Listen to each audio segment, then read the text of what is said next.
Why, hello everyone. It is 9 p.m. here in Arizona. I've been awake for a little less than an hour, which is why we did not get our I'm Not Starfire reading today. So instead, the guy, that guy is a writer and an alien and he is flesh suit.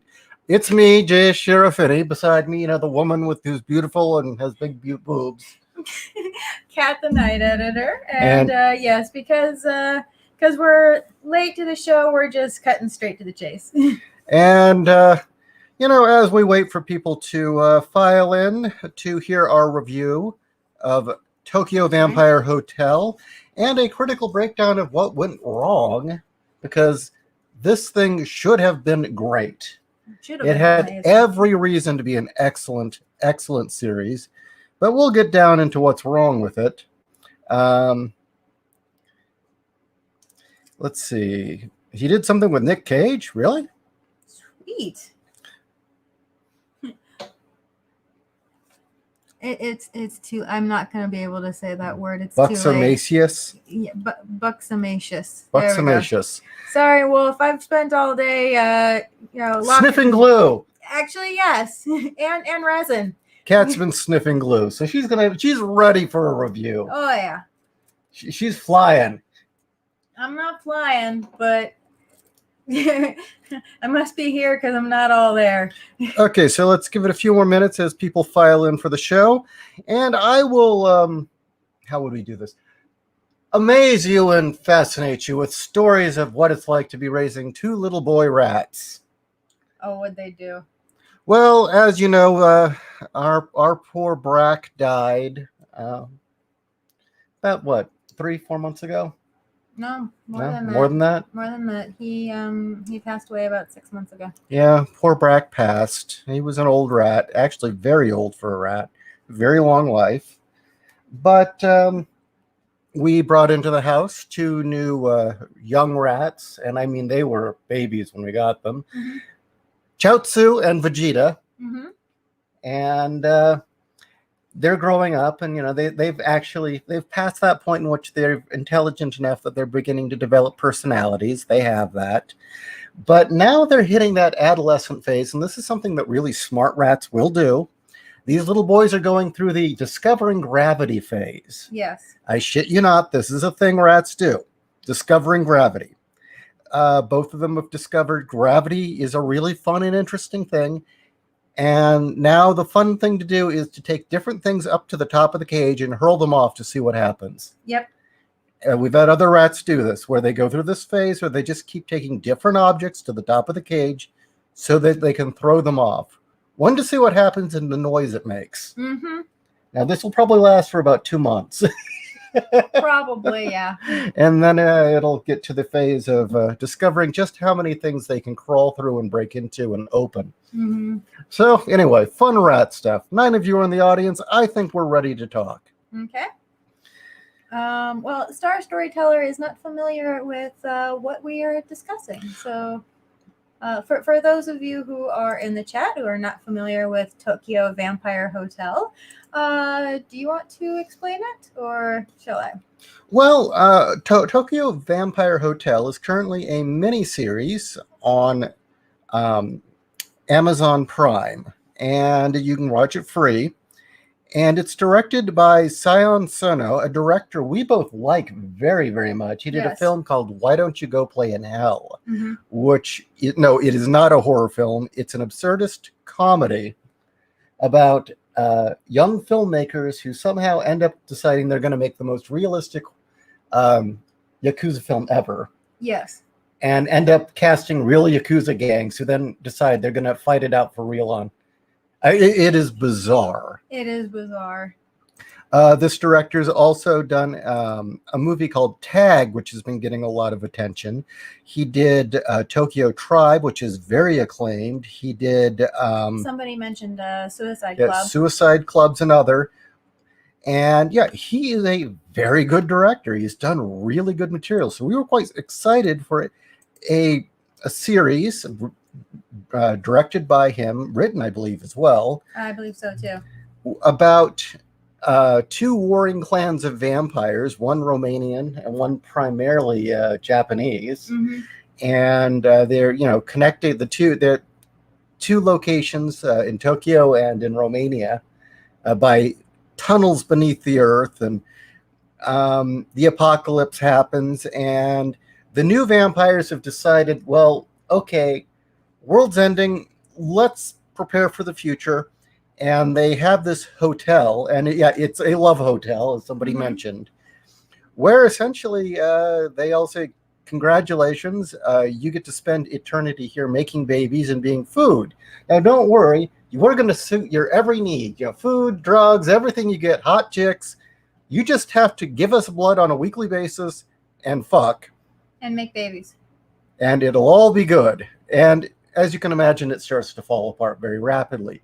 They're also fighting over a 22-year-old girl named Manami, who has the only surviving child to have Dracula's blood lineage, right? No. No? What Okay. it is that back in 2000, on a particular date, I think it was specifically September 9th, at 9:09 a.m.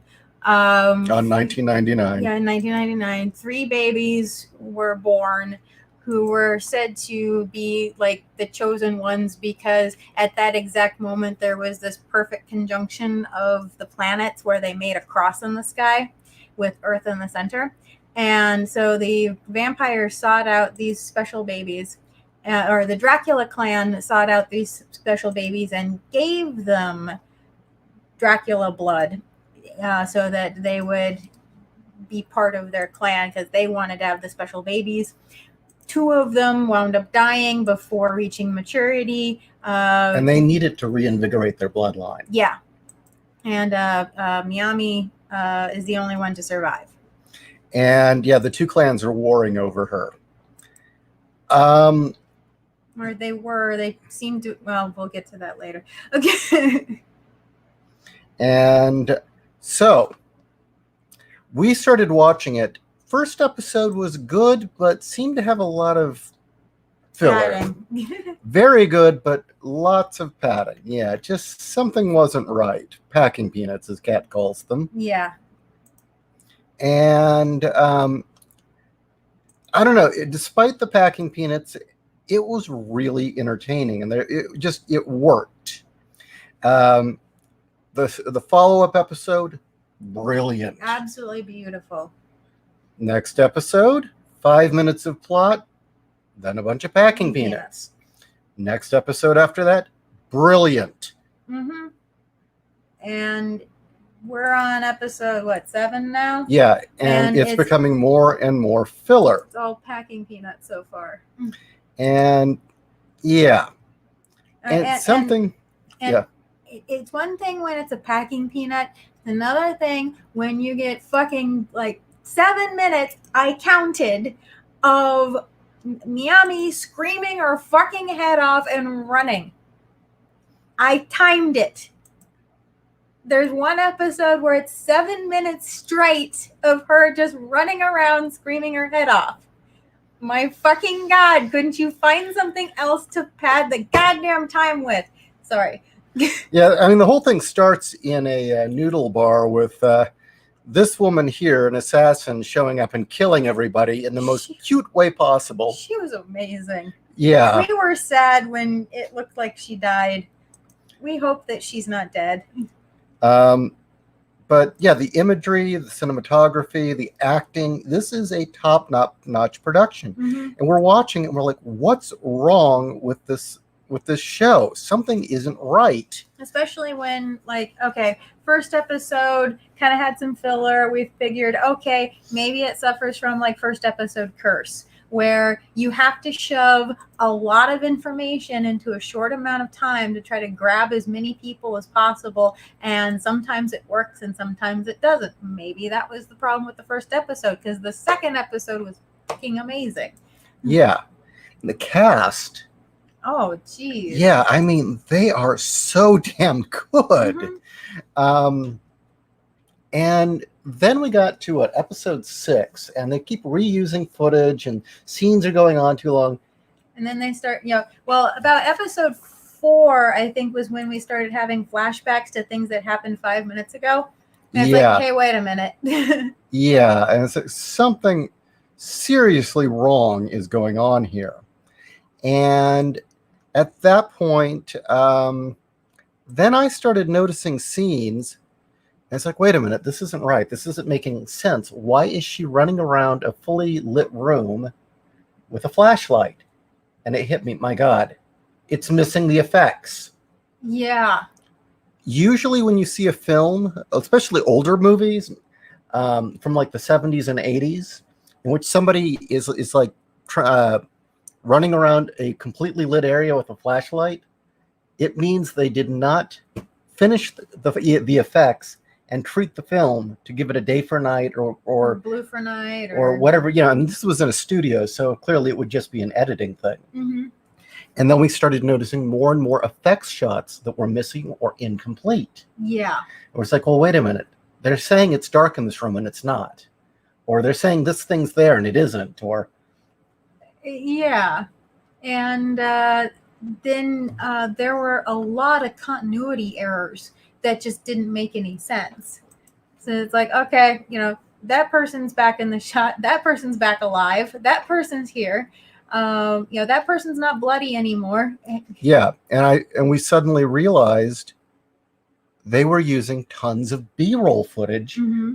that had hit the editing room floor or had been in the production cut Mm-hmm. that then got cut out in the final edit. And it's like, wait a minute. We kept joking over and over again. This is about maybe 2 hours of plot crammed into 12 episodes. Mm-hmm.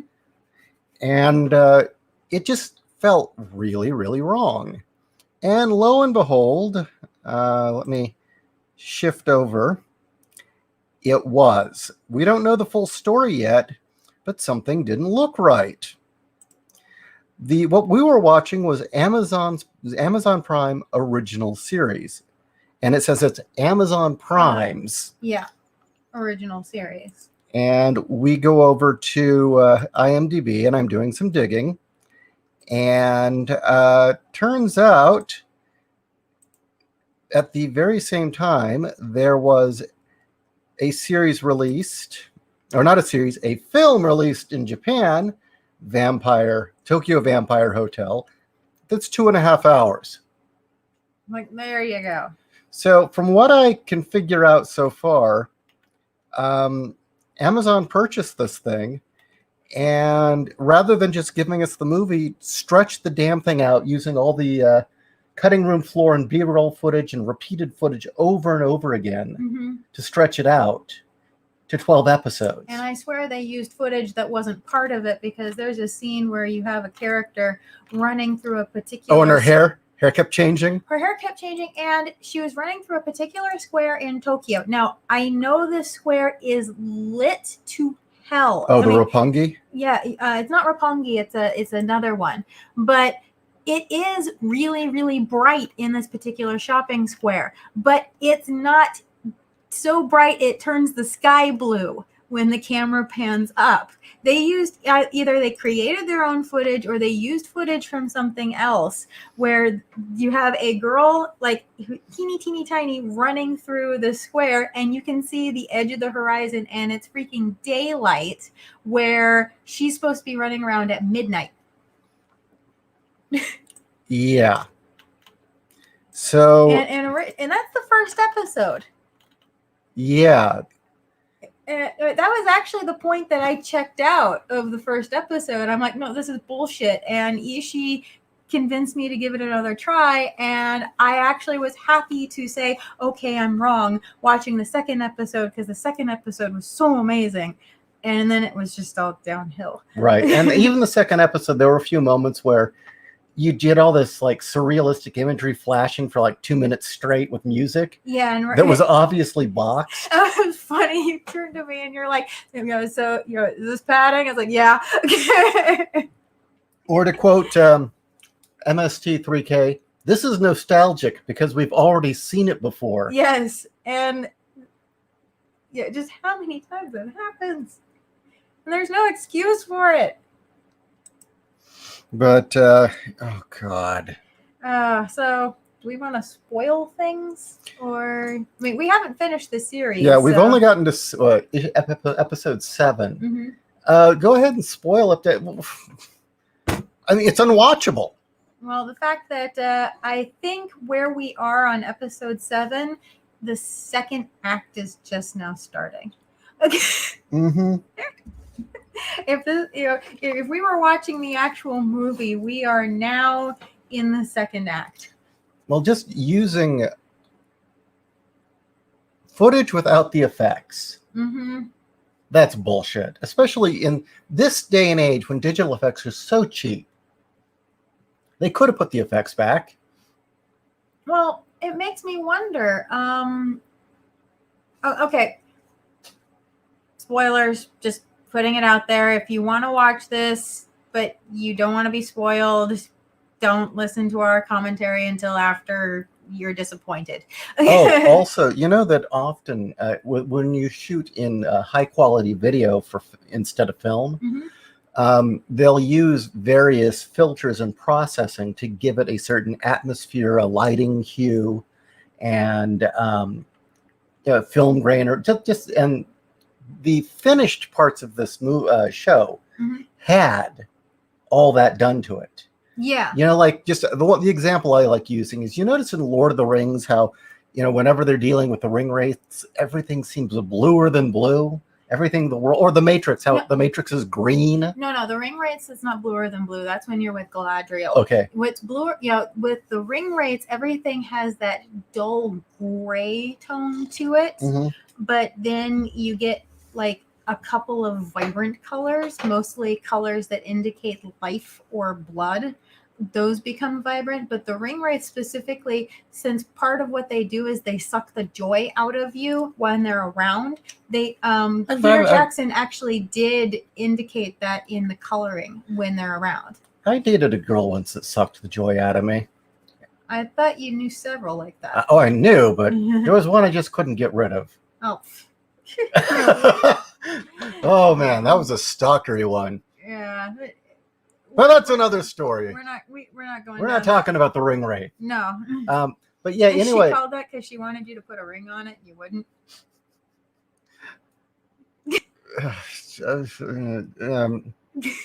Anyway. You're the one who called her the ring wraith. Yeah, well, my grandpa called her Elvira. Anyway. But anyway. Yeah, you notice in that, or in the Matrix, how the Matrix has that green tinge, and all the shadows are extra dark, and all the highlights are kind of sharp. That's all adjusting in editing, digital editing. And there were lots of scenes in this where the scenes had the editing treatment so that it had the right tone. And then you'd get raw video, or you would get replays of scenes where somebody had used a shitty box filter that they didn't even, right out of the box. Obviously, some amateur didn't know how to use the editing software, just shoved it in there. Well, like for an example. Oh, the grain? No, not the grain. The grainy flashbacks? Okay, the grainy flashbacks, yes, that. No, this was actually starting to piss me off. There in this hotel, in the Vampire Hotel, there is a color language. Especially when you start getting into the rooms. Well, good films should have color language. No, I know, but do you mean like the rooms? How the one rooms are blue and the others are? Yeah, there's when you start getting into the actual rooms that people will be sleeping in or living in. There's three colors: yellow, green, and no, I'm sorry, no, there's 4 colors: yellow, red, green, and blue. Yeah, and it's this weird pastel blue. It's a weird pastel blue. No, that's fine, because that you could tell they actually took the time. They probably did have some blue lights in the room or something like that. And then when they did the color correcting, it looked okay. It seemed like it was kind of a nod to Argento's giallo films, like Suspiria. Exactly, and which I was very happy to see that. And same with the yellow one. The red room was pissing me off because they couldn't bother to go in and color correct it. They just put a big red white ball over it.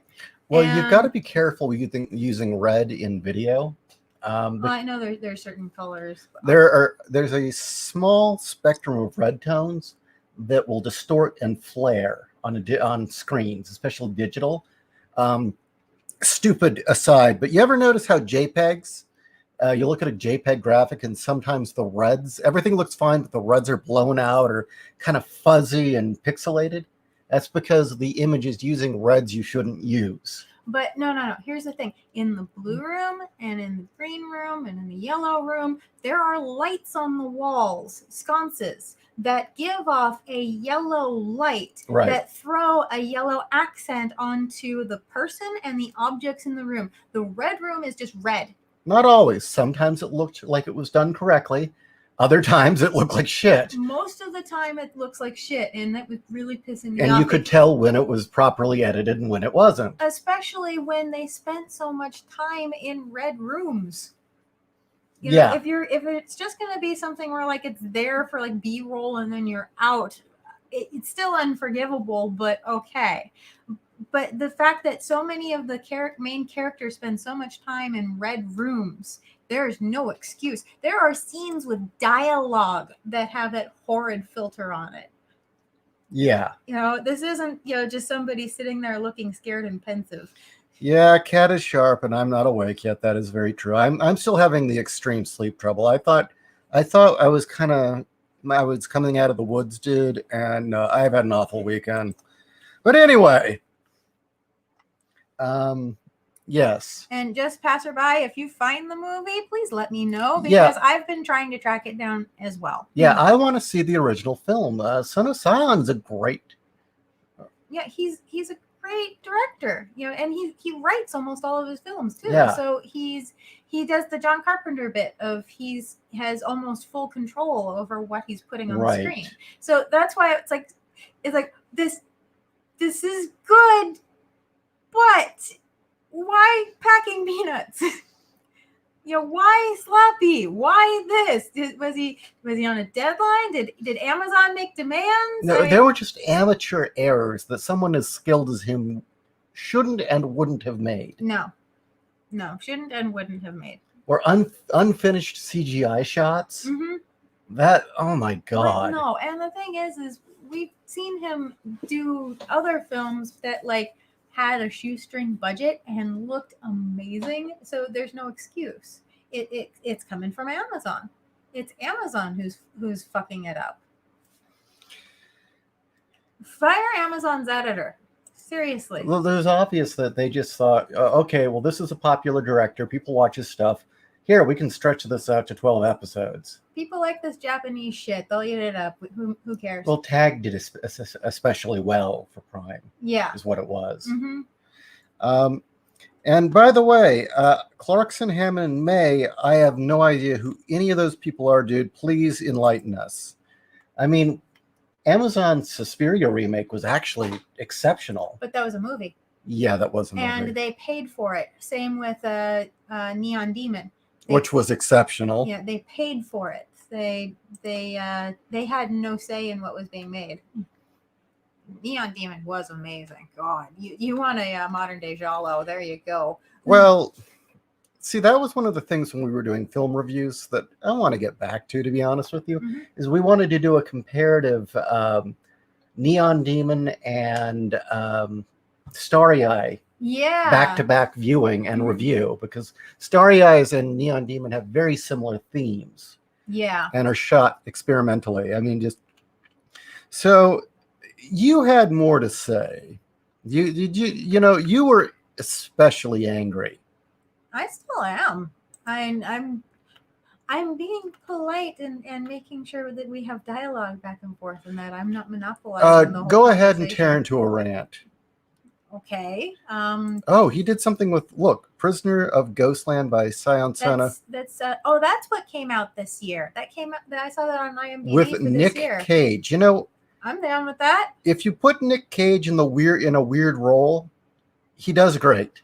Yeah, like Vampire's Kiss. He's one of the few actors that I'd say is actually a real person. And that real Yeah. person is incredibly geeky and weird. Mm-hmm. Kevin Smith wishes he was as much of a geek as Nick Cage. Well, the fact that Nick Cage is like Quentin Tarantino. He collects geeky things because he's actually a fan. He's not collecting it to say, "Oh, I have this big, I have this thing," and no love for it. Yeah. Oh, whoa. Casey, you see Neon Demons director's follow-up, Velvet Buzzsaw. Really? I need to check this out. That sounds amazing. Yeah, I'll definitely look into that. Yeah, I am really hoping we can find a copy of the film. I don't care if it's like a pirated fan sub or what. I want to see the film. Maybe I have ways. I will try. Although I got to admit, a fair amount of the film is in English or in basic Japanese that I think a lot of us have picked up from just watching these films. Yeah. So there are a lot of scenes that you can get it anyway. Yeah. I mean, if you know what iku and ikunai mean, you kind of know what's going on. If you know what nya means, you know what's going on. You know what's going on. And yeah, there's a lot of English in this. Yeah, there is an awful lot of English, especially the guy in the pink suit. Yeah, he uses a lot of English words and. Mm-hmm. And but he also has this game show host. He'll switch from this game show host personality or demeanor, psychotic game show host, to cold-blooded gangbanger, or mob boss. It's like a mob boss of the hood. And he's type of attitude. And a lot of the vampires in this, the way they're portrayed, is their personalities turn on a dime, but the actors are good enough; they're convincing. Where you meet this guy, as you call him, Mr. Pink, because he's always wearing pink, and I can't remember what his real name is. And you think he's just kind of this cold-blooded, yakuza gangster type. Well, like when you first meet him, my immediate thought is like, okay, this is the Ventru. He's the guy who, even though he's got the kind of like, they're not dreads. What are those? He's got a. He's got failed dreads. Yeah, he's got a failed dread haircut and a really smooth suit. And yes, it's pink. The Japanese, their thing with pink isn't the same as Western world, so that's fine. But he's very smooth. He's got a chauffeur, leather interior of his car. I'm like, yeah, this is the Ventru. This is the smooth guy who's the boss, who's in charge of things.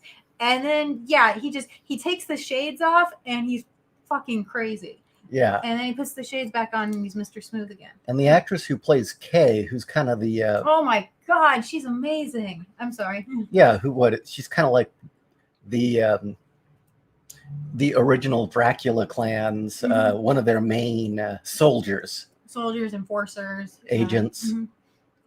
She is an amazing actress. We were commenting on how we hope she does more because this was one of her first roles. Yeah, she went from innocent and vulnerable to cold-blooded killer, and I mean terrifying. Yeah. In the way she portrayed her as a hit woman, to shifting to friendly, and it was believable. Well, she goes from being absolutely cold and just the iron bitch to she smiles and suddenly she's vulnerable and the warrior's gone and the woman is back. Well, you almost get the sense that since she's kind of a younger vampire, she's still kind of like flipping back and forth between the vampire and the human. But only with one person. Yeah. No, I'm sorry, with two people. Right. Everybody else, she's just the cold-blooded killer. Yeah, I mean, she had that same cold, I will kill you vibe to her when she was in killer mode that Arnold had in the first Terminator film. And that's not easy to do for a little tiny Japanese girl. Yeah. I mean, she wasn't like,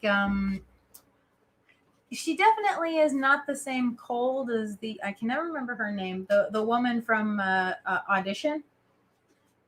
How she just, when she goes cold, it's more like like all of her humanity goes away. Yeah, the woman Ehe. the woman who plays Kay, yeah, she definitely has that Terminator. Nope, that's my target, and I don't fucking care. I'm going to get there. Yeah, no hesitation to pull the trigger. Mm-hmm. Almost machine-like at times, and then just flip on a dime. It was just amazing. Yeah, it's actually kind of disappointing that this director didn't use Ihishina Yeah. from Audition. I mean, that woman is another underrated actress that did not get enough work. God, she's hot.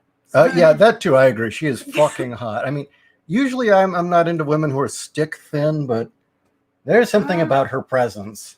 That's the thing. It's all in body language and how she carries herself. Yes, visually speaking, I'd like a little more curves, but that's okay that she doesn't have them because she's got everything else. So sorry, I'm finding Tokyo Vampire Hotel DVD listings from stores in Pakistan, Netherlands, and Russia. First result is from Pakistan. Well, Wow. Netherlands and Russia might be promising. Then you'd have to worry about the region, but Some of those places have no region. oh, okay. Like I think Russia has no region, honestly. Okay, read this. JEC, Velvet Buzzsaw is set in the modern art world. It kind of reminds me of that old Herschel Gordon Lewis horror movie, Color Me Blood Red. Oh shit! We always said that could be turned into a good film. Yeah, we actually own that film. Yeah, when we were watching it, we were there's actually a story in that one. There's a story. And the main actor is great. Okay, good. We have to check this out, definitely. Okay. Passerby. So the mob boss is a Malkavian? No. I'd say he's a Ventru. He's definitely a Ventru who's well on his way of being a. When Camarilla switched to Sabat, he's well on his way to switching. So, of course, there's some weird characters. There are some weird characters in this film that, for how far we've gotten in, should have been more developed. Yeah. Like the weird woman in the giant kimono where the Empress. Where her underparts are not human. The carnivorous vagina. Yes. And it sounds silly, but it isn't. It's freaky as fuck. It's terrifying, in fact. She looks like an old, Edo period empress with the black teeth and the. Yeah, she's got the black teeth, and I wish I used to know what the dots on the forehead meant, and I don't anymore. But yeah, she's terrifying. Yeah, she looks like she's just sitting in a lotus position in this elaborate kimono, but then you realize the kimono is stretched out around the floor for a reason. Yeah. Because from the waist down, it's all tendrils and vaginas and things. JEC, ever seen Neon Demon's director's movie Bronson? That's my favorite of his movies. Tom Hardy is amazing.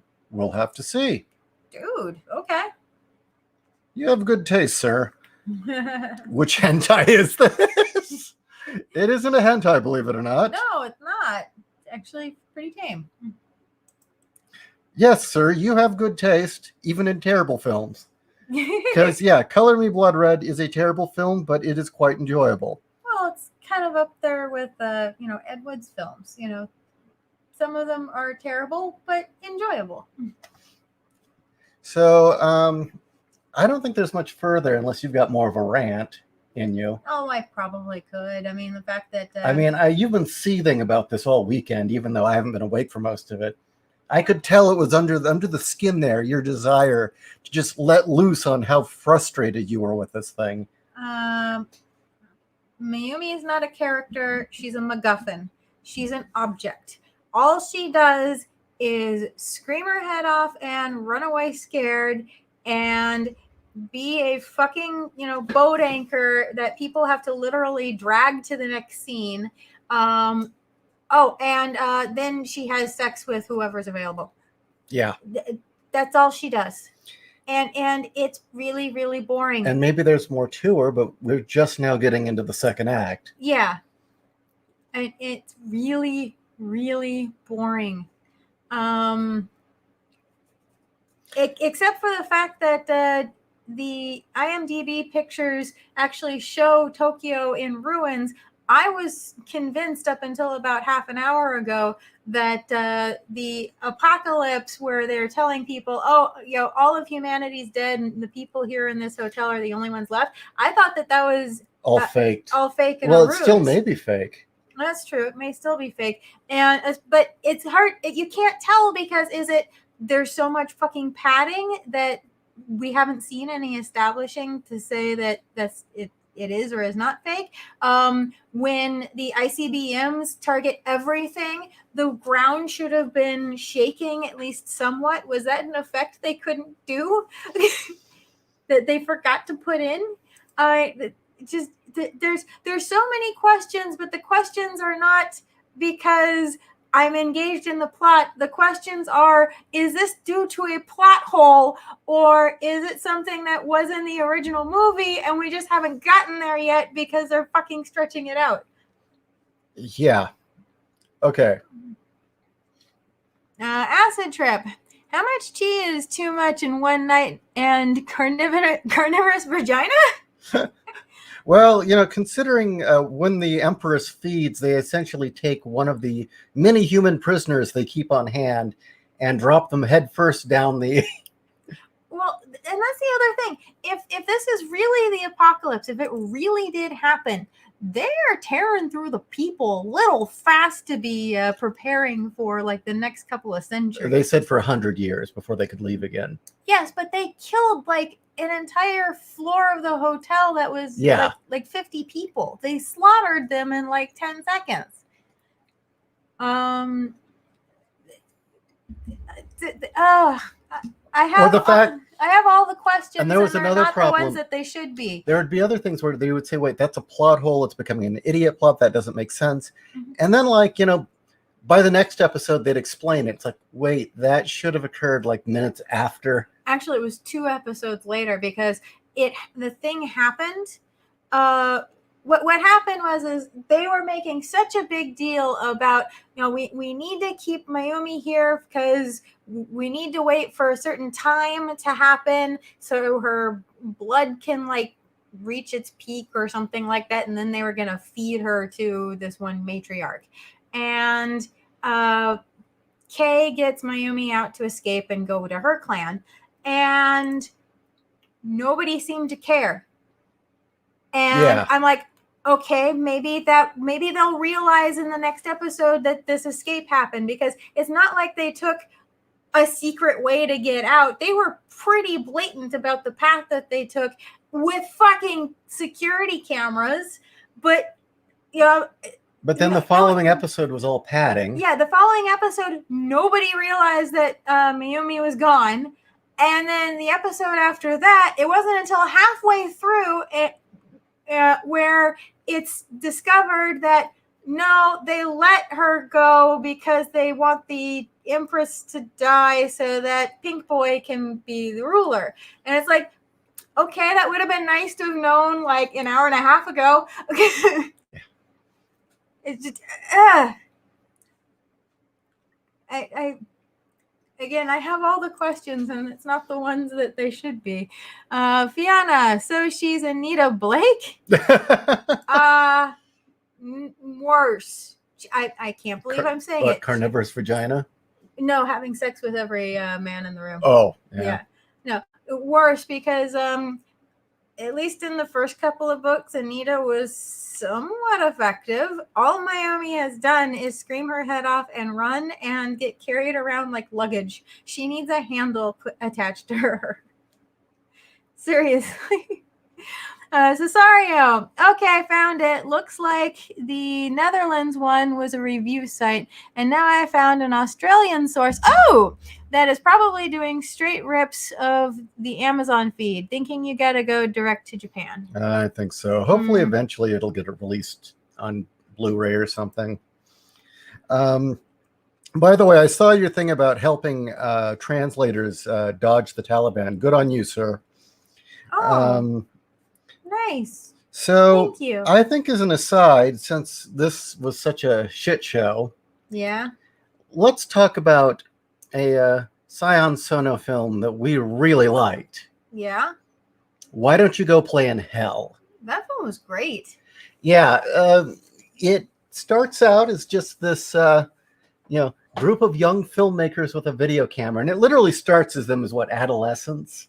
Them as adolescents in an old school movie theater that they meet in, and they've befriended the projectionist. Yeah, and they'd go out to the park and they'd film their own kung fu movies, and Mhm. and as they age, and it shows them like college age now, and they're finally going to follow their dream and make the best film ever. And they're called the Fuck Writers, is the name of their team, or Yes. their film group, and they're going to be rebel filmmakers. I don't remember, why were they called the Fuck Writers? There was a reason. And I don't know if the actual reason why they were called the Fuck Writers, other than it was brash and offensive. And you watch this film, and once you hear, I read an interview with the director, what it was about, it all makes sense. I mean, the film itself makes sense on its own. It's just really enjoyable because it starts kind of with a realism, and then it's just ramping insanity Mhm. until it's just a complete absurdist comedy. Well, it's as the film progresses, you're getting pulled more and more into a film. Right. And then the destruction of the illusion at the end, Mm-hmm.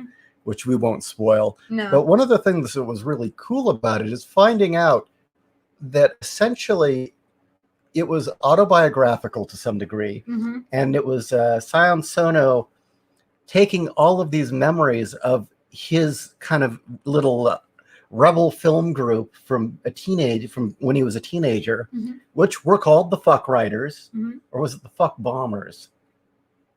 I think it was the Fuck. I think it was the Fuck Bombers, yeah. Yeah.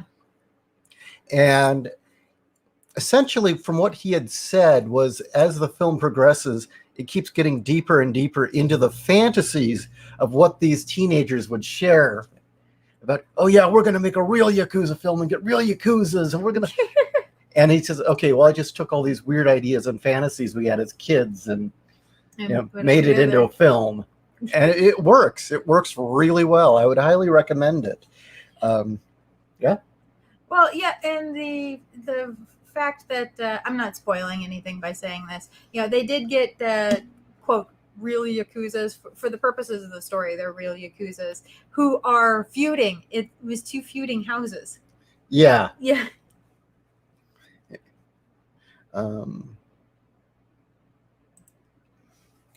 Passerby, the movie will play in the Netherlands next month. Might visit it if they do not cancel the festival. And I am not so noble as Cesario and will not tape it during the screening.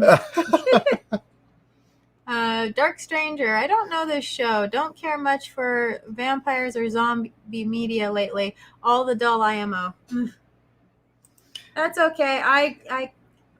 It is a rare day that I find something that has zombies in it that I actually find enjoyable. Yeah, I would agree that both zombies and vampires are pretty well played out. Although the take on vampires well, that was one of the things that was great, is Tokyo Vampire Hotel had a different take on vampires to some degree. But that's one of our complaints because they didn't establish the rules. Yeah, that's the thing. If you're going to have vampires, you have to establish the rules pretty early on, or at least have the scene of, telling somebody or having people talk about what their limitations are. You shouldn't find out in episode 6, oh yeah, well, if they cast a hard shadow, you can set the shadow on fire and they burn to death. Yeah. Which was a cool idea. Well, it was a great idea, but it's like, there were so many times in the first episode where they could have established that. Yeah. And it also explained why the hotel had soft lighting everywhere, and there were all the shadows were very soft. Yeah, there were no hard shadows. Yeah. But it's like, why are you just telling me this now? Cesario, sorry, but unless Takeshi Kitano is in it, you can't have a proper Yakuza film. Oh, well, this isn't a proper Yakuza film by any means. No, not at all. It's an absurdist Yeah. film about young filmmakers going overboard and taking their fantasy too far. But Takashi, I agree about Takashi. but the thing about Takashi is, his castle. Yes. His best role was Vic Romano Indeed. Yeah, that was his best role. in MXC. Kenny Blankenship, Captain Tennille. Captain Tennille. He was great, actually. Yeah. Fiona. Yeah, it's mostly older stuff that still gets a rewatch, like Evil Dead. I even give Event Horizon or Aliens a hit as far as horror goes. Oh, Event Horizon. Oh, my dear. I wish we lived closer because I have you over for Alien is one of the watch. best films ever made. Alien's a perfect film, in my opinion. Mm-hmm. It achieves everything it should. Mm-hmm. Yeah, that's on my list of perfect films. Alien. I agree. Alien is amazing. Event Horizon, while not perfect, is so good. It's one of the few films that'll actually disturb and scare me. Yeah. Absolutely. That is still an underrated classic. Mm-hmm. And it's a shame we'll never get to see the full cut. Yeah. Because there was plot cut out of it, and there were some key scenes that were cut out of it that we've seen the video rip. Mm-hmm. And it's very poor quality, but still, it's like, why wasn't that included? Because the studio sucks. Yes, because the studio did suck. And it was the 90s, and that was when everyone was trying to be nicey nice and family friendly. They all wanted PG-13s for everything. And in the 90s, yes, I'm going to fucking say it. In the 90s, the black guy did not die. Nope. I mean, yes, Lawrence Fishburne died, but that was his character arc. No, the other black guy did not die. In fact, he was the hero who saved the day at the end, pretty much. I was like, that made me so happy. Yeah, it broke all the. It did none of the stupid things that. No, none of them. We're leaving. Best line ever. The kid gets horribly maimed. Just you go down the list of all of the things that it did that you don't do. I also really like the fact that the ending. I know that some people think it's a very solid ending. I get the sense you don't know if the ending's real or not. Yeah. If that's still another nightmare or not, and I like that. Yeah. We could do a whole episode on that. Oh, we totally could. That film has a special place in my heart, and I guess in a sense, I kind of understand and feel for the surgeon in that movie. It's one of the few characters I kind of relate to. Was that Pertwee? Yeah. Yeah. Oh no, Sean Pertwee was the engineer. You're right. I'm not fucking going in that ship. Yeah. No, I forgot the guy who played. I forget his name, but he's another great actor who's just underrated. Dark Stranger. Speaking of fantasy, did you hear about the Tesla bots? One step closer to the fuck bots. Nope, heard nothing about it. I heard a whisper about it, but I'm not quite sure. LK, you can find old MXC episodes on Con TV, and I think the Shout streaming channel, and we own it. We own the DVD sets. Yes. Except for the season where they had the Season 6 with the special edition. What is that? Tony Hawk. Yeah. Season 6 with Tony Hawk, and we don't have the original broadcast version of the Halloween episode. That bugs me that we can't see that. And the reason being is the Halloween episode. They couldn't put it on the DVD because too many of the Japanese contestants were doing licensed characters. Yeah, like Slimer from Ghostbusters. Well, yeah, and I guess that the copyright holders were being dicks. And it's not just that, it was Bandai that were being the assholes. Yeah. It was Bandai didn't like the fact that Power Rangers were showing up. And Power Rangers and Ultraman. Yeah, Ultraman shows up. Well, it's actually Ultra 7 showed up. Yeah. I mean, it was like all of them lined up. Although I did like the fact that there were the Chinese the ghost vampires. Yeah, they were great. And they actually did the hopping thing. Yeah, I love MXC. Here we go. Just a passerby. If you establish the rules in the beginning, do these rules have to be violated during the third act? It seems to be in the bad media of the last 10 to 12 years, Dragonfire and Game of Thrones. That does seem to be the rule of establish the rules and then break them. But then again, these are the same people that want us to feel bad for a puppy killer. So Yeah. So no, fuck if you 'em. look at it a certain kind of way, the woman who kills puppies is a hero. No, Disney. No, she isn't. No, you can't even spin that as to, well, she's doing it for the right reasons. If you kind of tilt your head and squint, the evil fairy, she's the hero. No. No. Fiona, I heard the OG film reel was damaged for Event Horizon. Yes. Why the hell the original film was being kept in a oil drum in a salt mine in Poland? Yeah. Why? Who the fuck does that? Why? It's like, who thought that was a good idea to store film? I'm hoping that someday digital technology will get to the point that they can restore the VHS they have. Because he has it on VHS. Yeah. The original production cut. That would be nice. Okay. Nice. Fiona, yeah, the captain was a legit hero. What I'm looking for in my entertainment, no matter the wheelhouse. Yeah. Well, see, yeah, there's we remember, what was it, last week or so, or 2 weeks ago, we were talking about how to do a dark film, but not lose its humanity. Event Horizon in every way. Well, the great thing about Event Horizon is just how many of the tropes of the time in the 90s it didn't do. You're used to seeing people where they're presented with a bad situation and they decide, oh, we got to stay, we got to look into this, we got to stop this, we got to do the right thing, and wind up getting slaughtered left and right. The captain sees that horrendous hell footage and does what we all would think, which is we're leaving and we're going to launch tac nukes at the ship, and that's when everything goes bad, is when the ship feels threatened. That's brilliant. Yeah. Everybody does everything right and they get slaughtered by this ship. That's scary as fuck. And I like, the surgeon. The surgeon had seen it all.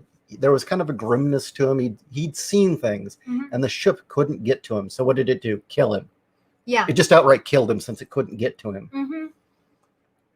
I'm going to get a beverage, but we will answer this. This is a long list. I mean, I think you could be a little more... What is a good movie that anyone should watch? I'll be right back. Give me a genre. Let's start with that. Give me a genre. Well, okay, you love vampires. Oh, vampire movies people should watch? Oh. Oh, where to begin?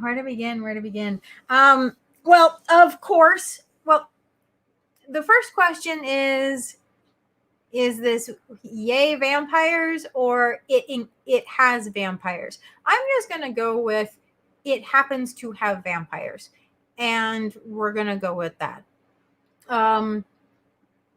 The original Blade, always and forever, it is in my top 3. Let's see here. And with that said, go back, keeping with Wesley Snipes, and I would say Gallow Walkers, which is more contemporary. Weird Western with vampires. Can't go wrong. Let's see here. Blood the Last Vampire, Mamoru Oshii. But I wouldn't read the books. I attempted to read the books and they're kind of pedo. Let's see here. It should not be this hard to come up with good vampire You've got movies. too many in your brain. You can't decide. Well, no, I'm just listing everything. If you can find it and you can track it down, I highly, highly, highly recommend the mini series because it never completed as an actual TV show, Kindred the Embraced. You don't have to have played Vampire the Masquerade because they spell it all out for you. But yes, this is the clans and things like that from Vampire the Masquerade. But the TV show, the miniseries was absolutely fantastic, especially after you got past the first 2 episodes, I would say, is really when it started picking up, and it got super, super good. Although the last episode kind of was lame, but anyway, moving forward, not every TV show has winners. Let's see here. I should have more vampires for you all.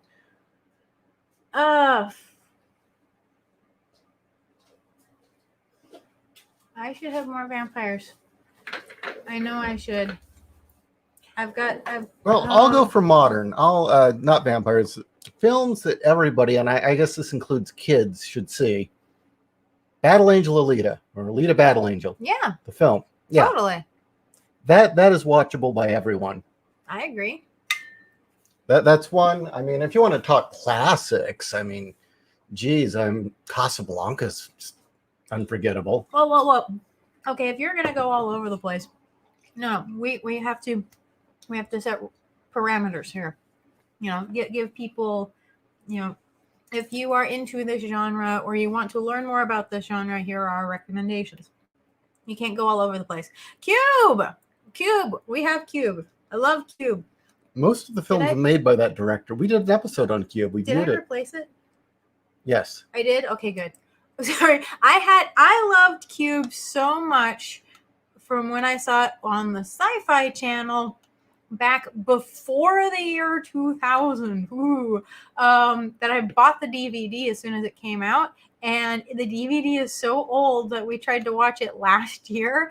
And the player couldn't play it right. The aspect ratio was wrong for the size of our television, so I had to buy it again. Well, it was a really old DVD. Yeah, it was like 20 years old. I'm like, wow. Okay, let's Hammer see. Films, yes. Oh, The Devil Rides Out. Hell House, another one. Yeah, Hell House, Devil Rides Out. Oh, shoot. I know there's other films. I shouldn't. Yeah, it's late. I shouldn't be. Oh, why did I get on my shirt? Sorry. I was distracting Ishi by scratching my boob. And lifting them up, yes. Yeah, watching by Hammer Films, Pure Gold. Yeah. I've not seen that one yet. Oh, She's a good one, but I would say Hell House and Devil Rides Out. Yes. What's wrong? Oh, nothing. I thought nothing at all. Okay. We are leaving. Yes, exactly. But yeah, you want to hear? We did a very good in-depth on Cube. Mm-hmm.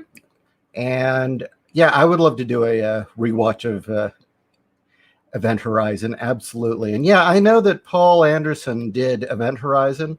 The thing is yeah, he's known for making schlock films now, but I think he gave up. I mean, he was on a roll there for a while where he made good movies. Mm-hmm. And then they screwed him on Alien versus Predator, and that was like, he just stopped caring. Well, they screwed him on, what was it? Oh, I keep wanting to call it Outlaw, but that's not. It was the one with Kurt Russell, and it was supposed to be set in the Blade Runner universe. Oh, Soldier. Yeah. They screwed him on Soldier. Apparently, the film that was on the screen is not what he wanted. Mm-hmm. Then they screwed him on Alien versus Predator, and it was obvious he just gave up. He was just going to make money after that, and it's a real shame because that guy has talent. He's not the schlock director that everyone says he is. Mm-hmm. John Carpenter's vampires. That film's just fun, and I love the vampire hunter using his shotgun to cauterize his wounds. I mean, that was awesome. Life Force. There you go. That is, yeah, the uncut version. Yeah, the uncut version. I just oh crap! Why am I blanking on her name? The actress in Life Force. I am totally blanking on her name. Oh, Super Hotness McHotness. Exactly. Yeah. I mean, you know, Conan the Barbarian. That's a perfect film. Yes. Everybody should see it. Yes, yeah, definitely. No, it is a rare film. No, never anymore do you get films where you have a character who is supposed to be incredibly captivating or incredibly gorgeous or incredibly otherworldly, and they get an actor that actually can do it. And I am totally blanking on the woman's name from Life Force, but she did it, and she spent the entire Matilda film. May. Matilda May, thank you. And the fact that she spent the entire film bare ass naked, and just had the confidence to do it. Like, you go. Well, she knew she was hot. Well, yeah, but no. Apparently, she was kind of. She was a little shy about it, but when the camera came on, she was professional. Like, Network is a perfect film, and a film everybody should see, especially now. Prophetic. Yes. 12 Angry Men, a classic. Thank You for Smoking, never seen. Actually, Network's one of my favorite films. Network's great. We still need to watch Paprika. Yes. Although Perfect Blue was just wow. And with that paranoia agent. Yes.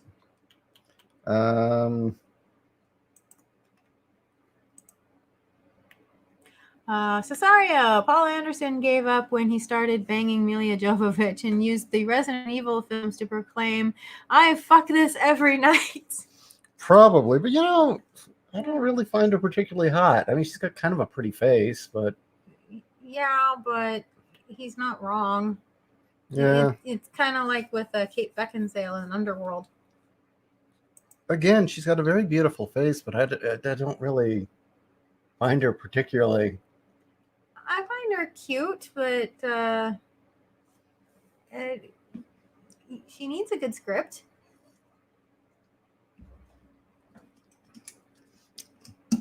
Okay, let's see.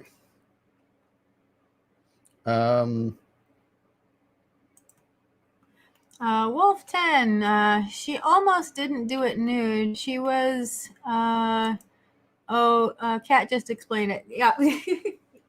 No problem, Wolf. I got your back, dude. Yep. No, the. Oh. Well, if Amelia has her band and she can also sing, the quality is debatable, however. I didn't know about her Tell band. me about this band. I'm curious. Is it as good as Neil Gaiman's band? It's called Multipass. Multipass.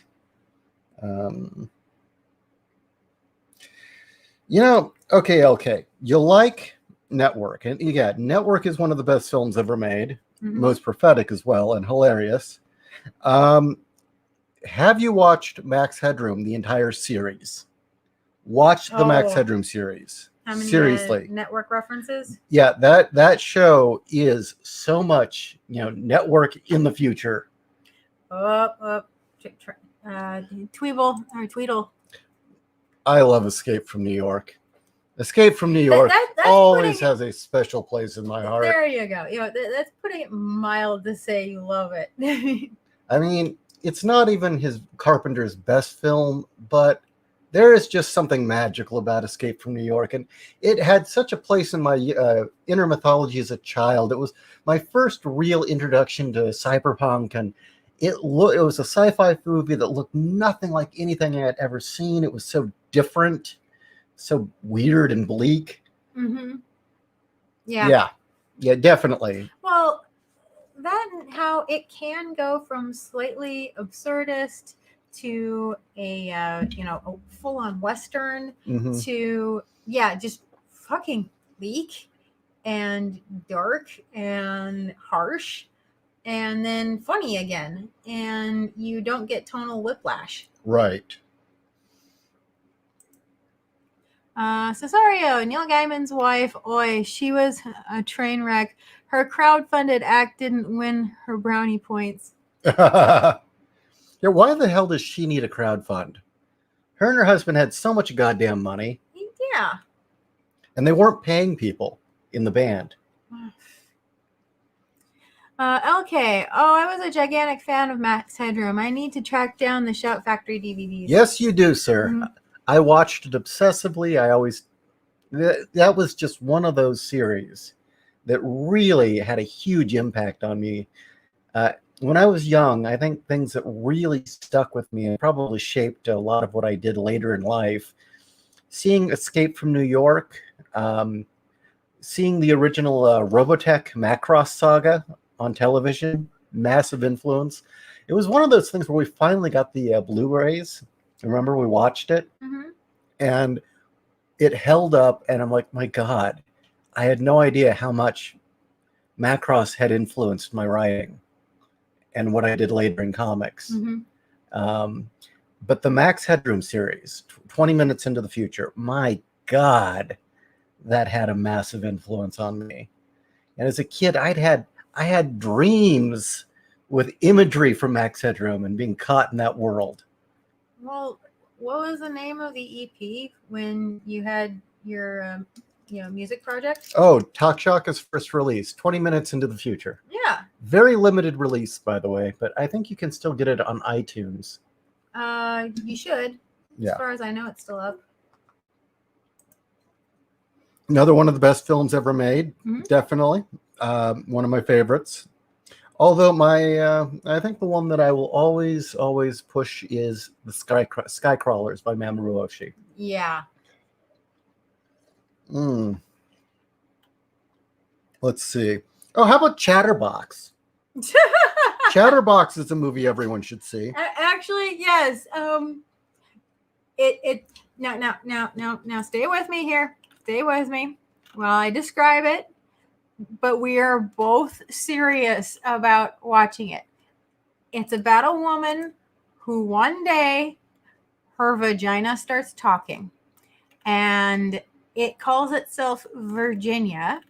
And Virginia has a lovely singing voice, and they wind up touring around the world, having Virginia show up on TV shows and play in Carnegie Hall and other things like that. It should not be good. It should not be good. It should be stupid as fuck. And she's the vagina is a singer and vaudeville comedian. Yes, and vaudeville comedian.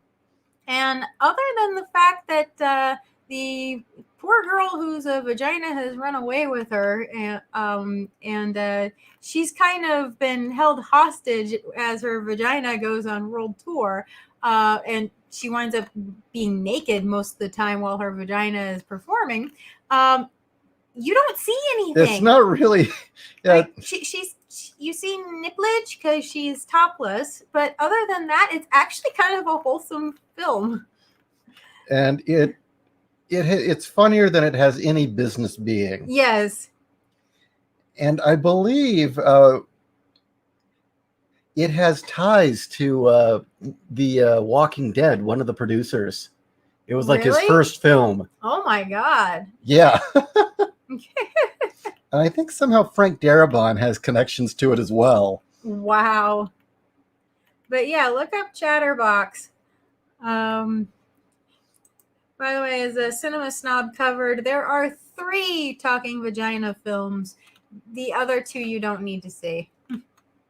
Let's see. Oh, come on. A young woman who works at a beauty parlor discovers her vagina can talk, which is no end of trouble. Yeah.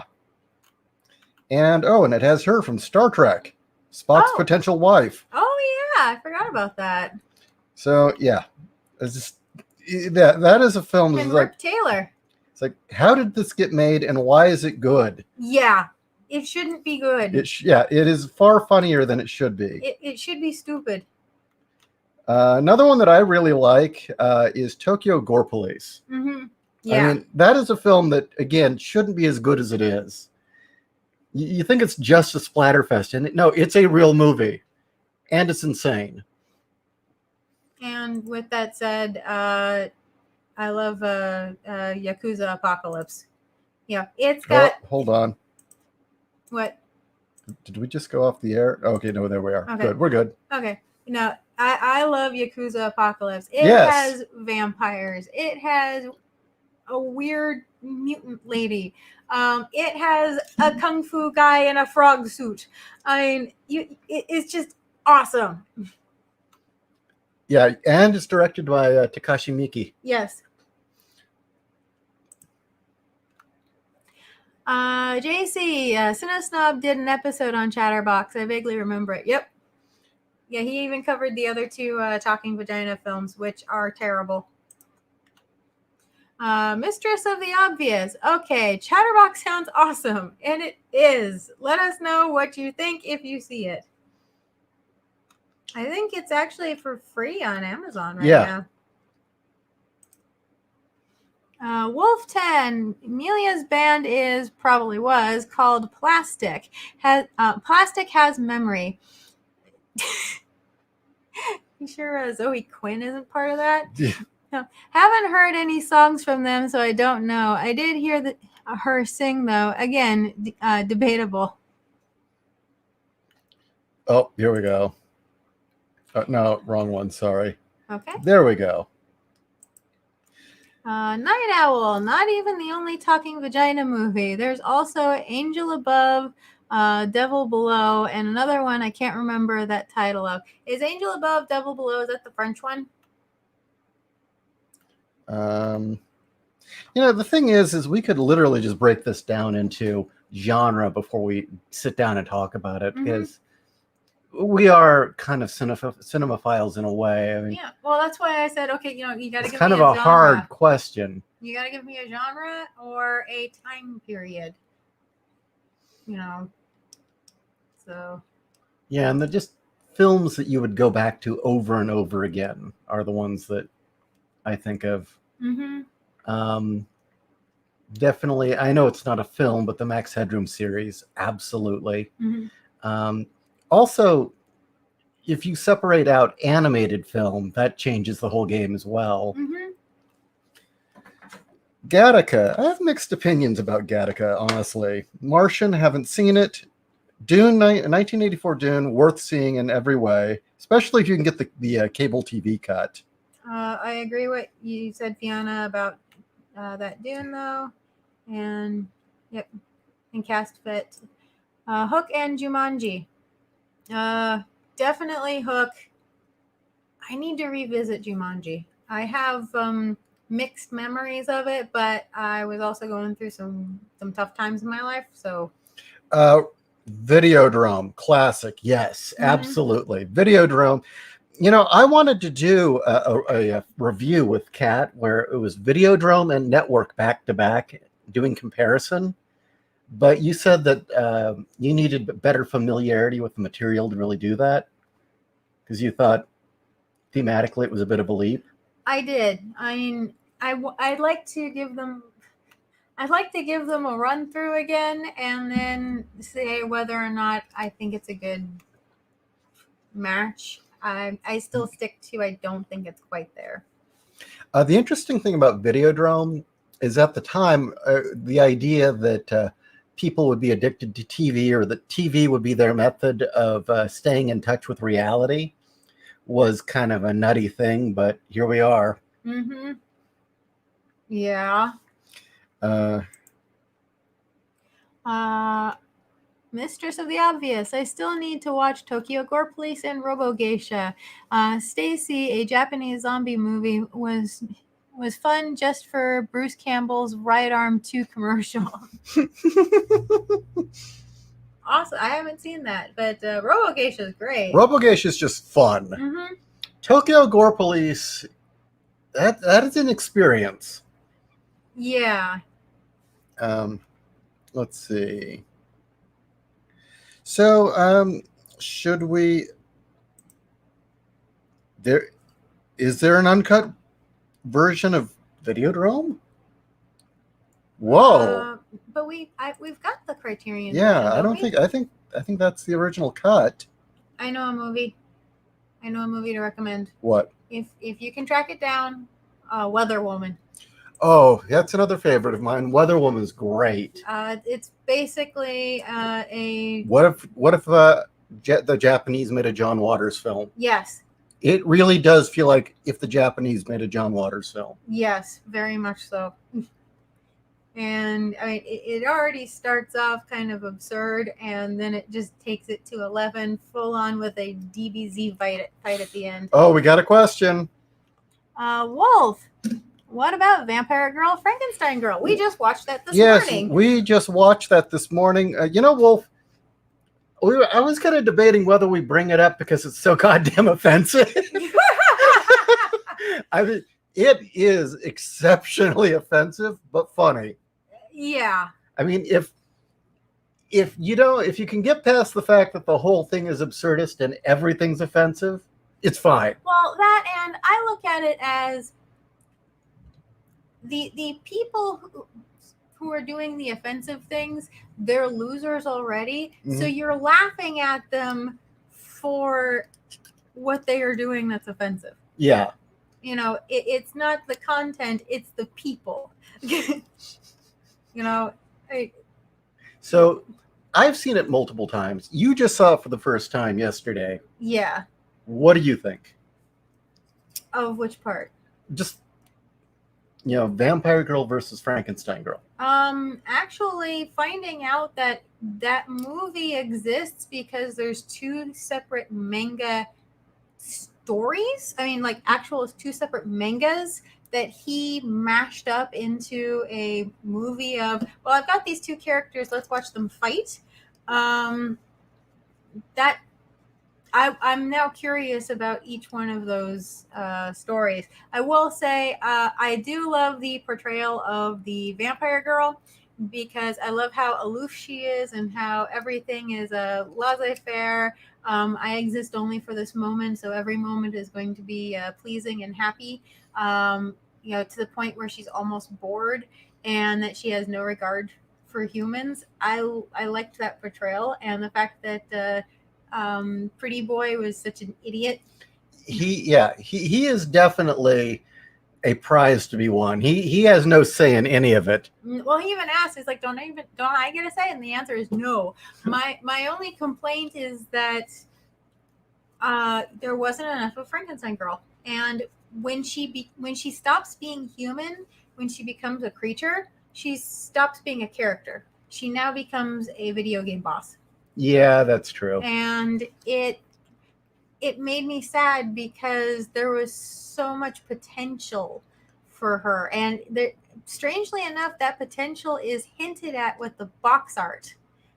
And it didn't go anywhere. So I'm curious about the manga. So there should have been more back and forth between Vampire Girl and when she was when the Frankenstein Girl was a gothic Lolita. Yeah. Well, no. There was enough of that. It's when she becomes Frankenstein Girl, when she's no longer a living girl, but she's now a reanimated corpse. There should have been more with that and the back and forth. And her dad's hilarious. Oh, her dad was great.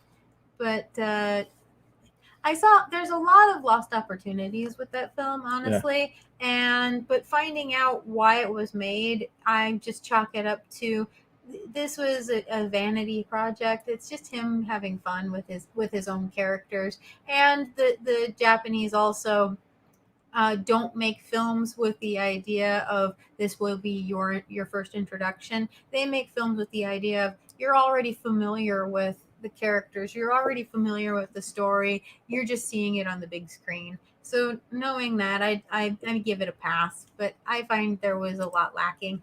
Here's one for you, Kat.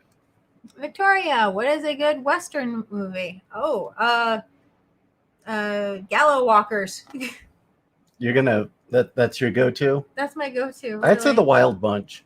The Wild Bunch. Yeah, The Wild Bunch, followed by The Good, the Bad, and the Ugly. Oh, of course, that one. Well, they asked good westerns. Yeah. I think another good western would be Gunslinger. actually, strangely, that is, yeah. Yeah, I really like Gunslinger with Beverly Garland. No, I was actually going to say another good western is The Road Warrior. Yeah. Strangely enough, No, that is a western. That totally is a Mad western. Max, The Road Warrior. Mm-hmm. Yeah, that's actually a pretty good western. And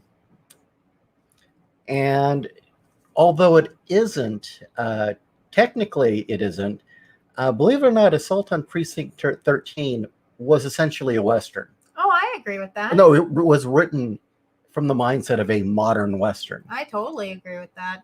The original John Carpenter film, not that crappy remake. Yeah. Gosh, it's amazing how many Carpenter films are basically westerns. Oh yeah, well, he loved Howard Hawks. Mhm. Just obsessed with his films. William, I remember there's a Japanese zombie movie series where all normal men turn into women assaulting zombies, and the only males are otaku, but both sides want nothing to do with each other. Yeah, I haven't seen that film, but I saw a review of it by a soy boy who was just, I can't believe this is so offensive and sexist. Why do they keep making these movies? And he's seen all of them. Mhm. It's like, yeah, sure. Yeah, you're like a feminist who gets pissed off about gore. You've read them all at least 3 times. You want to explain that to the audience? Oh, I don't know how many books are in John this Norman's Gore. Yeah, John Norman's Gore. Look it up and read the description. I'm just going to say Gore has scenes in it that make every feminist cry, because all of the women are subservient and actually are begging to be abused by the men who are around them, and it's really rape happy and all this other stuff. And it all centers around slave trading. Yeah, it's all around slave trading. But it's amazing how many feminists read this series, have read it 3, 4, 5 times. To critique it. They have it fucking memorized. And it's like, are you clicking the mouse while you're reading these books here? I mean, you're just a little too much about this series. And yes, MST reviewed one of the films. The Italian films, though, aren't anything like the books, from what I understand. No, they're actually kind of, well, you have girls in bikinis and there's implied assault, but it's actually just good, clean, tame, bad movie. Yeah, was it sword and sorcery type stuff? And Jack Palance is in it. Neostar, the brilliant star that shines through the night, the heavy burden on the shoulders of evil. Riser Man stands before you. Hi, Neostar. Victoria, do you know any good Western movies that everybody can watch? Shane? I've never seen Shane.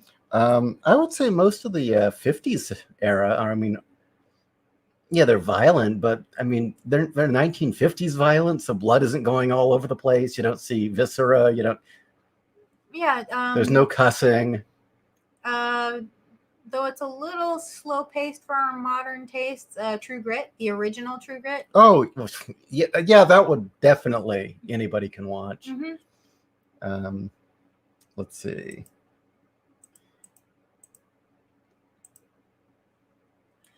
Mistress of the Obvious. That's to Victoria. Oh, okay. They were both villainous, and movies played the movie played favorites. Oh, did you actually read Vampire Girl and also Frankenstein Girl, Wolf Media? How about Quick and the Dead? I need to watch Quick and the Dead. My memories of it was that it had a lot of potential, and Hollywood in the 90s kind of made it not as good a film as it should have been.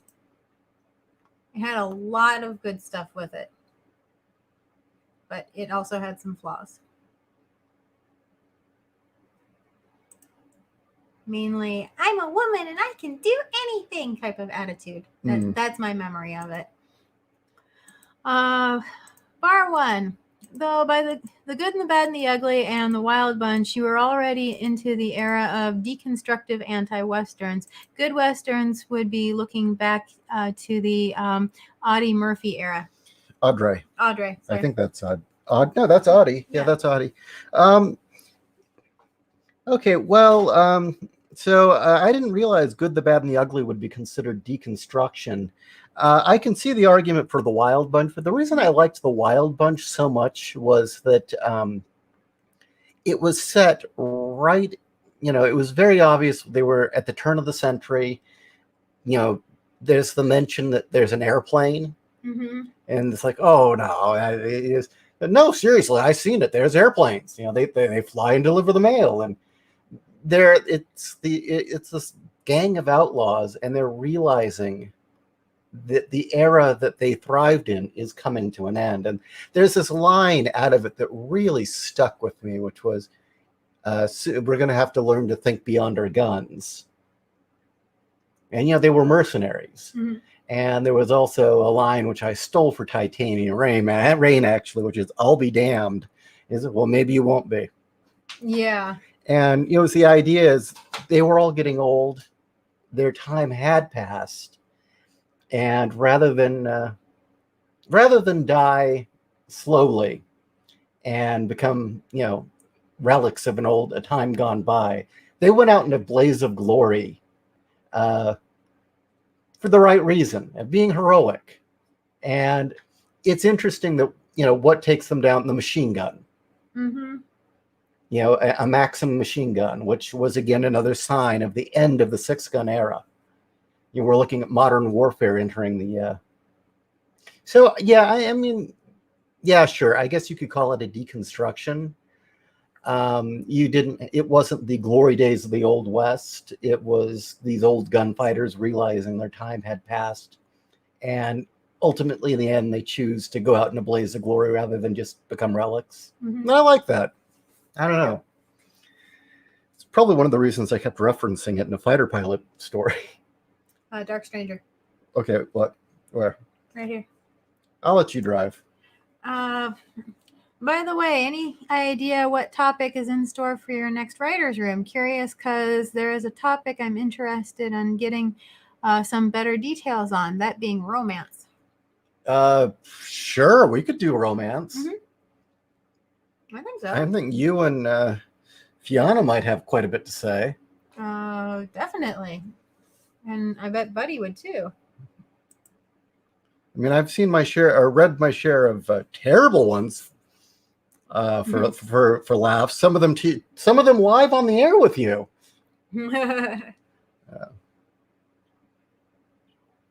Wild Zero.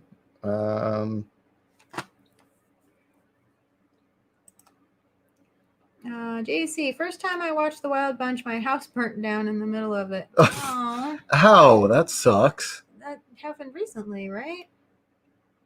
I vaguely want to think I'm remembering that happened recently.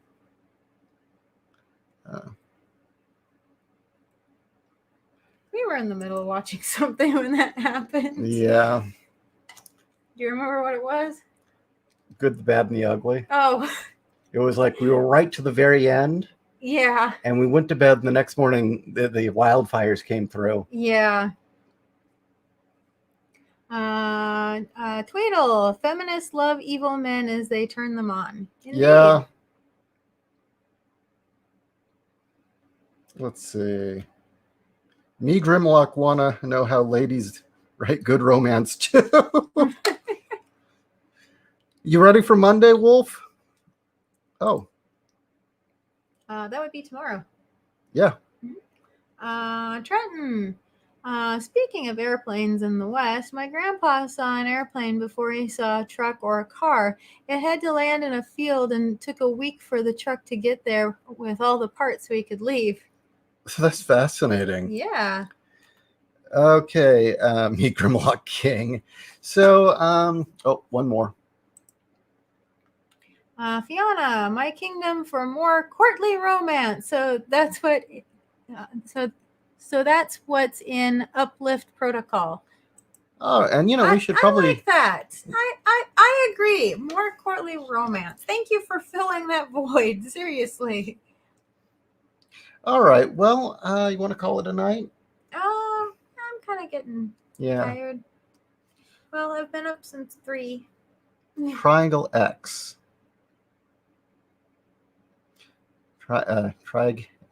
Yeah, I'm reading that wrong. Triage. Triage X. Okay.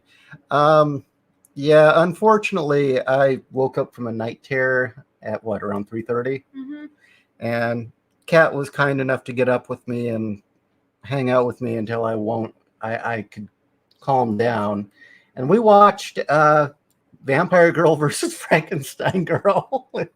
That's what we did. She had never seen it before. Hey, it's fun stuff. And then finally I got to go back to sleep, but you were up by then. I'm sorry, Dark Stranger. Am I reading that correctly? What is a blue gender? Oh, it's an anime. Oh, is it? Okay. Know nothing about it. I'm like thinking great. So now genders have synesthesia.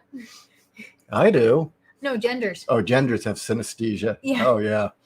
JEC, it was in college. Probably was my landlord who burnt it down. It was that scene where the Mexican member of the Wild Bunch shoots his girlfriend for running off with the warlord. All right. Well, Wolf, I was never offended by the scene. well, geez, you keep throwing stuff at us that we have to answer. What he is referencing, for those who may be curious, is there is a whole segment of Vampire Girl versus Frankenstein Girl where, the film is set in that classic manga genre of high school drama, where you've got the high school cliques and, backbiting and rivalries, but where they've taken something mundane and then overlaid on top of it something insane. This being vampires and mad scientists and reanimated dead. I mean, we've seen this, My Hero Academia. So you've got the, high school, or is it a college motif with rivalries and all that, but with superheroes. And we've seen that with just about everything, right? Pretty much, yeah. But among the various clubs that take part in these rivalries and drama, there is the Risk Cutters Club, which is a competitive sport, which was pretty funny. But there's also, what was it, the Afro-American or Afro-Japanese club. They were the Super Dark Girls. That's what they were called. That was the name of the club. And it originally began as a tanning club, a club for girls who like to tan. But they were all basically the Japanese equivalent of a weeaboo. Yeah. They were all very much want to be black types, which is a thing. I mean, this really does exist. And I mean, there's a real grave cultural misunderstanding. Well, hell, I mean, I'm going to say it flat out. My high school was filled with them, and it's going to sound tacky. We called them chiggers. Yeah. Yeah. But weren't most of them Filipino or? Yeah, they're Filipino and Vietnamese. But I mean, they come up to us and we're like, "Yo, dog, what up, yo?" It's like, "Oh, fuck me." But there is this whole culture, this subculture in Japan, and it seems to be more female than male, of girls who will rub their skin down with essentially bronzer, or I guess you'd call it blackface. I mean, it is a phenomenon. They'll act black and they'll try and talk like, what is it? They call it Talk New York. And this club takes it to the extreme. To the point where one girl gets extreme plastic surgery. Yeah. One of them's they've got spears and shields. They freaking look like Zulus. Yeah, the one had the lip piercing. Yeah, the lip and thing. stretching. Yeah. And there's actually a scene that was pretty hilarious where don't you remember Obama's speech? Yes, we can. Yes, we can. No, change. Change. Yes. Oh dear Lord. And it's cringeworthy. It really is. But it's more accurate than I think we'd all like to. It's like you think that it's like a 1 and they took it to 11, and the truth is that in Japan, the reality is more like a 5, and they took it to a 9. Yeah. But yeah, that was why I was a little bit hesitant.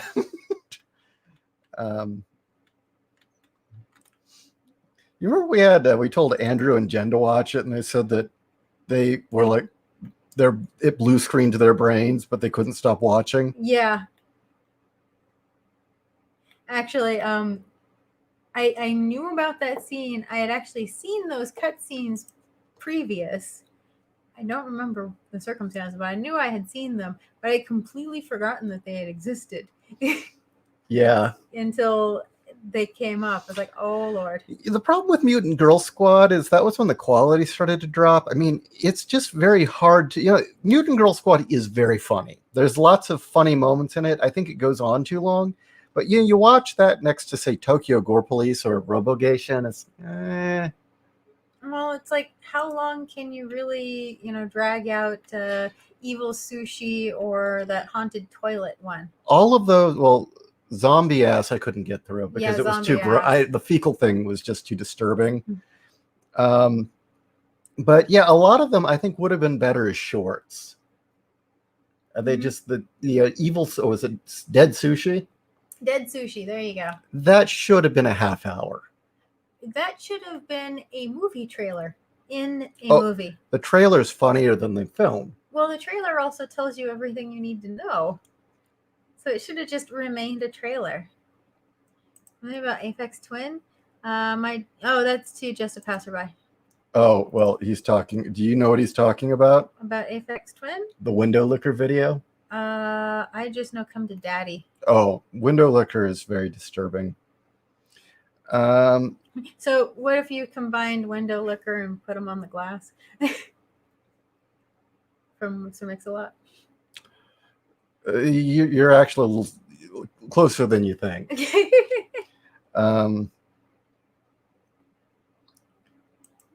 Okay, now we're getting into music. Mistress of the Obvious. I want your soul. I need your soul. Come to Daddy. Come to Daddy. I remember that Aphex Twin music video. Oh, yeah. It's disturbing as fuck. Okay, well, we're going to call it a night because I really need something other than oatmeal for dinner. Wait, who wants to go to Nigeria? Oh, wait, where? Wolf 10. He's talking to Anime Acid Trip, but I just saw that because we have a very good friend who's from Nigeria. So, yeah, if you want any information about what it's really like to go to Nigeria, we can give you all the warnings. Yeah. I mean, Nigeria is a tragic case. It should be a first world country, but and it's just, there's a couple reasons. It's a split country, half Catholic, half Muslim, which is a terrible idea. And just the sheer level of corruption and superstition has kept it from advancing. And it really does come down to that. There's horrible tribalism and superstitious beliefs topped off with corruption has really kept it from being a first world nation. Otherwise, it should be. And his stories that he has told us about going there, he thought he'd never come back. He thought he was going to die there. The last time he went, yeah. All right. Well, tomorrow evening, we will be talking with Janelle and Wolf 10 Media about Macross and Robotech. And there is a difference because Janelle will be getting into the novels and the RPG of Robotech, not Macross, Robotech, because they are Macross is pretty much the Robotech Macross and Macross are pretty much close to being identical. But then the story diverges after that, and Robotech kind of becomes its own world. Mhm. And there was even original movies made and a novel series, and Janelle's consumed all of it. So we're going to get into all of that. It'll be great. All right. Thank you all for joining us this evening, and have a great night.